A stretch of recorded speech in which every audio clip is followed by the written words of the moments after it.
Classification of share capital आज के video में हम देखने वाले हैं। मैं बहुत सारे एग्जाम्पल्स लूँगा, रिलायंस का भी मेमोरेंडम बताऊँगा, तो ये पूरा कंसेप्ट क्लियर हो जाएगा। सबसे तो पहले शेयर कैपिटल क्या होता है? जिस रकम से कंपनी शुरू होती है उसको हम क्या बोलेंगे? Share capital. ठीक है ना।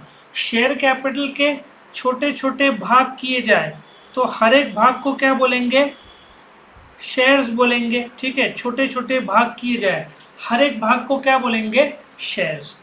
नाउ जब हम शेयर कैपिटल की बात करते हैं उसमें कई प्रकार है, ऑथराइज और इश्यूड और अनइश्यूड, ऐसे अलग अलग प्रकार है। ठीक है, मैं एक एक करके आपको डिटेल एक्सप्लेनेशन दूंगा। सबसे पहला क्या दिया हुआ है? Authorise capital.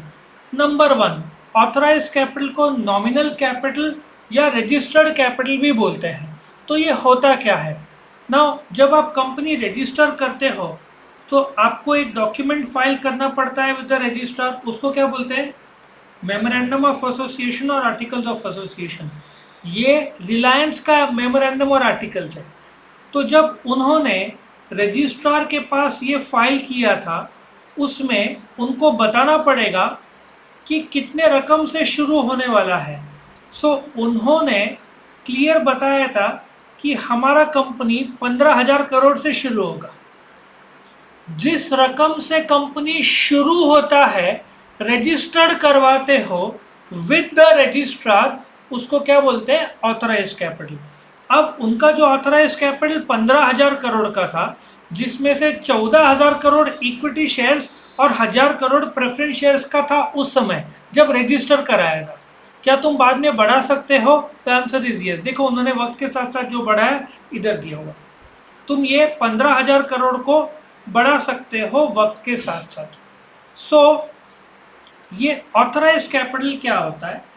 जो रजिस्ट्रेशन के टाइम मेमोरेंडम आर्टिकल्स तुम सबमिट करते हो रजिस्ट्रार के पास, उनको बताना पड़ता है कितने रकम से शुरू होने वाली। सो कितना रकम है?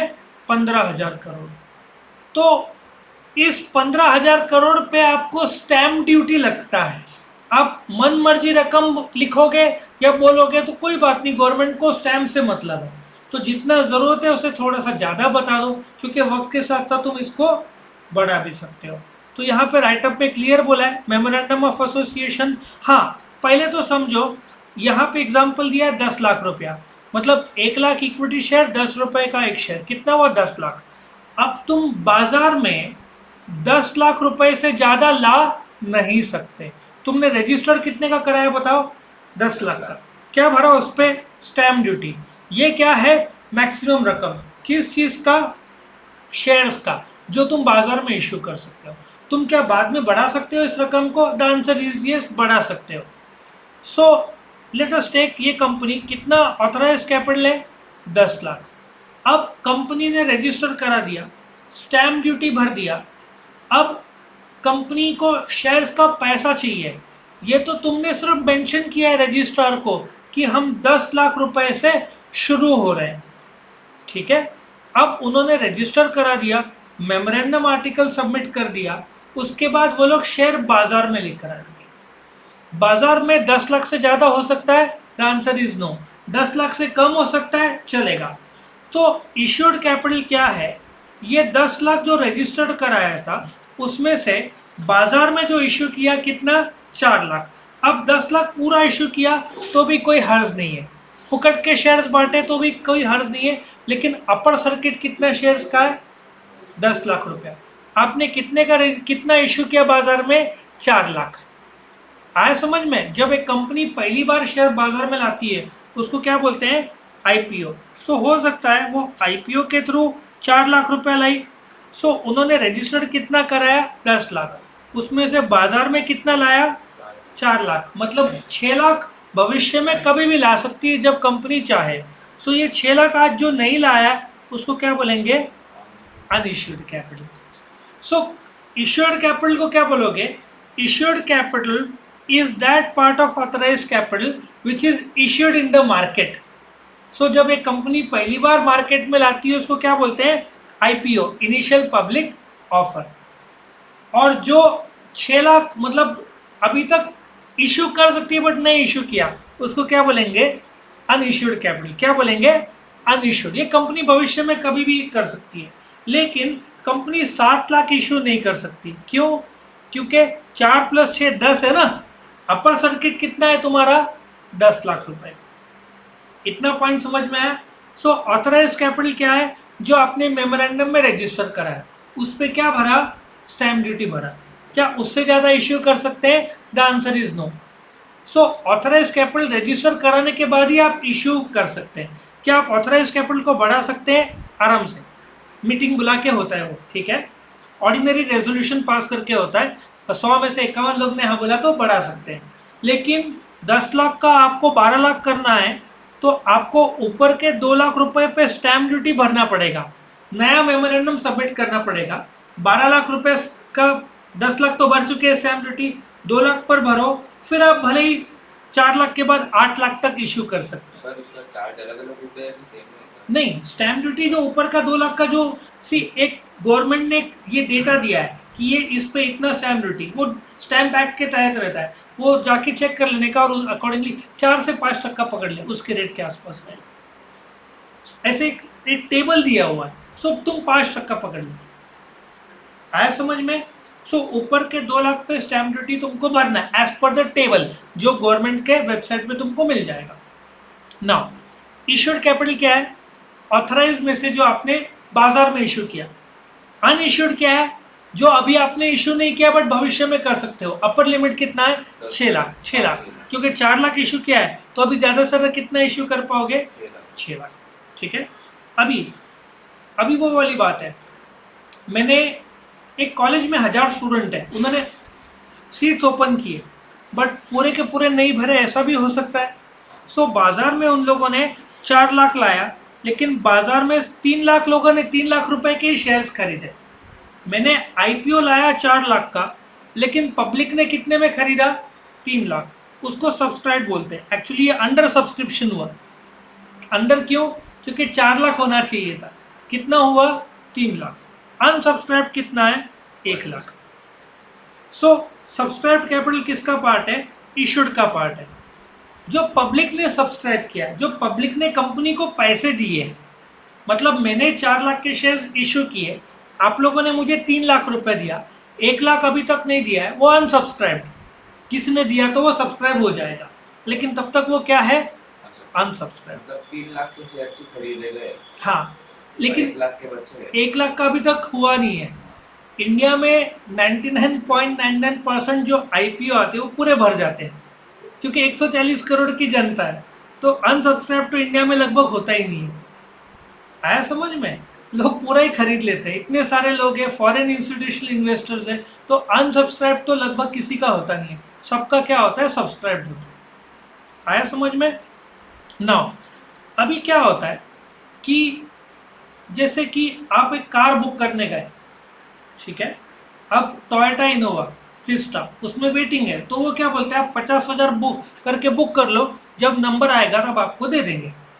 तो जो शेयर्स है ये 10 रुपये फेस वैल्यू है, ये क्वांटिटी ऑफ शेयर्स है, ठीक है।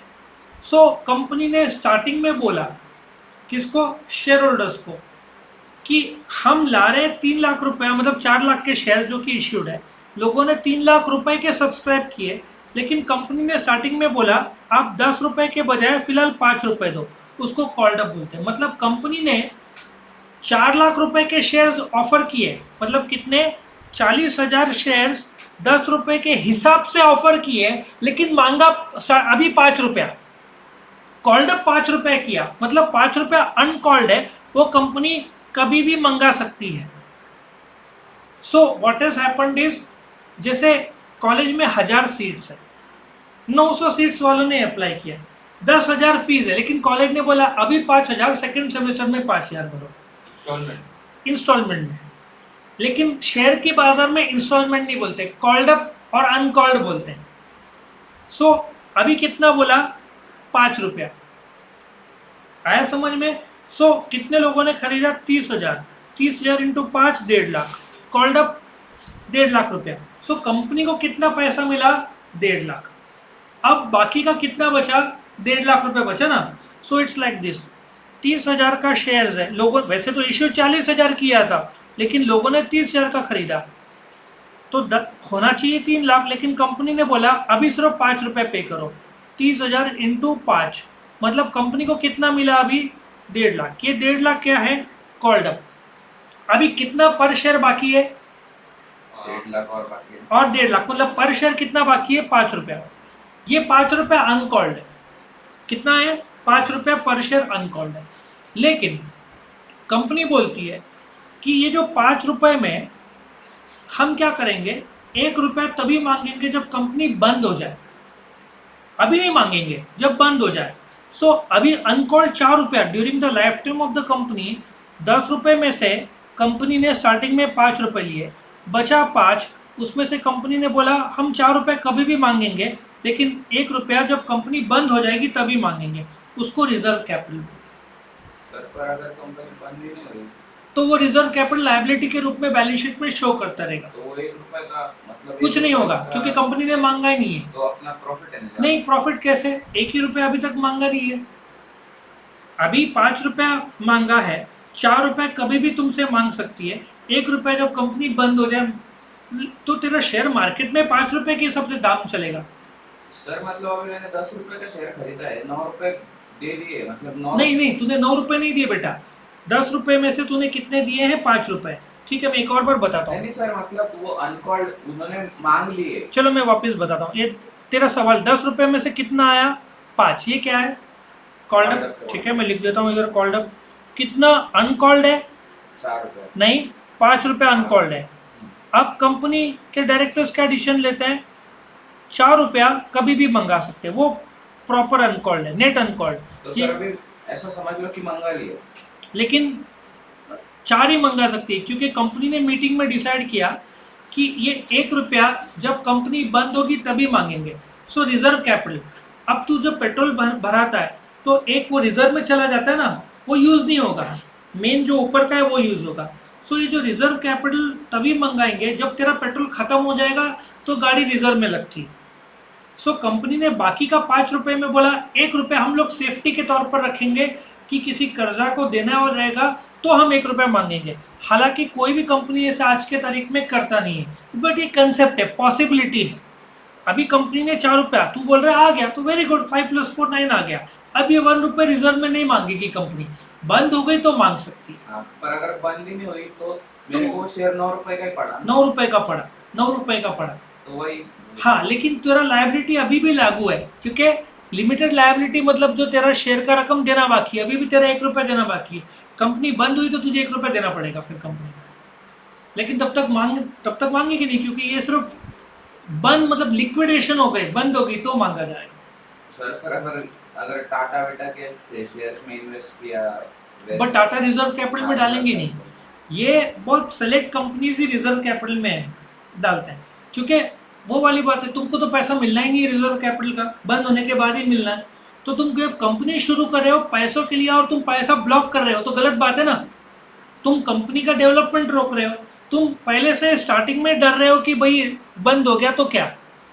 तो रिजर्व कैपिटल में तो जो कंपनी को अपने ऊपर भरोसा नहीं वही डालेगी, कॉमन सेंस की बात है। आया समझ में? जो कंपनी को पता है कि हम मजबूत है। अच्छा, कंपनी ने इस एग्जाम्पल में 30,000 इंटू 1 रुपया अटका के रखा हुआ है, ये 30,000, ये देखो रिजर्व कैपिटल। ये 30,000 कंपनी को मिला ही नहीं है, क्योंकि कंपनी मांगा ही नहीं है, मांग भी नहीं सकती, क्योंकि वो डिसोल्यूशन के टाइम, लिक्विडेशन के टाइम ही मांगा जाएगा। लॉजिक समझ में आया? अब एक क्लियर कट बात, तुम कंफ्यूज नहीं करना बिटवीन रिजर्व कैपिटल और कैपिटल रिजर्व, दोनों का मीनिंग अलग है। रिजर्व कैपिटल मतलब तुम 1 रुपया कंपनी के बंद होने के बाद मांगोगे, और कैपिटल रिजर्व मतलब कंपनी ने कोई जमीन बेचा, कमाया, वो कमाई कैपिटल रिजर्व में डाल दिया, या शेयर्स बेच के कुछ एक्स्ट्रा कमाया तो कैपिटल रिजर्व में जाएगा। सो रिजर्व कैपिटल को कैपिटल रिजर्व मत बोलना एग्जाम में, गलत हो जाएगा, दोनों के मीनिंग अलग है। सर अभी रिजर्व कैपिटल पूछ ले एग्जाम में तो ऐसा कैपिटल रिजर्व पूछेंगे नहीं, वो अलग जगह। कैपिटल तो मतलब ऐसा बोलना है कि 1 रुपया देना बाकी है या 10 टका देना बाकी है, कैसे? रुपए के हिसाब से बोलना, 1 रुपये बाकी है, 10% के हिसाब से नहीं, 1 रुपये बोल देना। फेस वैल्यू 10 का 10% भी वही आंसर आएगा। वो तो कंपनी ने रकम तय किया पर शेयर कितना रिजर्व कैपिटल में डालना। अच्छा, मतलब ऐसा कुछ फिक्स अमाउंट नहीं है उसका? वो कंपनी का चॉइस है। रिजर्व के वो 2 रुपए 3 रुपए भी रख सकती है, उनकी मर्जी। लेकिन मैं ऐसे कंपनी पे मैं इन्वेस्ट ही नहीं करूंगा, क्योंकि जो ऑलरेडी पैसा ऐसे जगह पे रख दिया जिसका इस्तेमाल नहीं कर सकते, तो तुम मेरे बाकी के पैसे का क्या कर पाओगे? 10 रुपए में से तुम 7 ही रुपए इस्तेमाल कर रहे हो, तो 3 रुपए तो कोई यूज ही नहीं ना। आज 3 रुपए पैसा पैसे को खींचता है, तो रिजर्व कैपिटल में तो डालना ही नहीं चाहिए पहली बात, और आज के ज़माने में तो बिल्कुल भी नहीं।